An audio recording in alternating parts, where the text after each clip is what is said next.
Iran आणि Israel यांच्यातील युद्धामुळे आंतरराष्ट्रीय विमानसेवेवर परिणाम झाला असून ठाणे जिल्ह्यातील 23 पर्यटक दुबई येथे अडकले असल्याचे समजते. नियोजित वेळेनुसार आज रविवार दिनांक 1 मार्च रोजी हे पर्यटक परतीचा प्रवास करणार होते.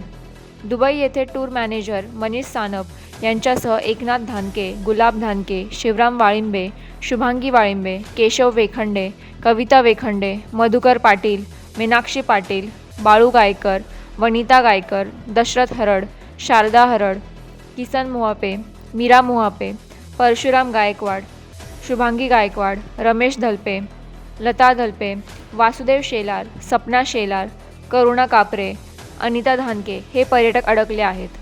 भारत सरकारने तातडीने मदत करून मायदेशी परत आणावे अशी मागणी या पर्यटकांकडून करण्यात येत आहे.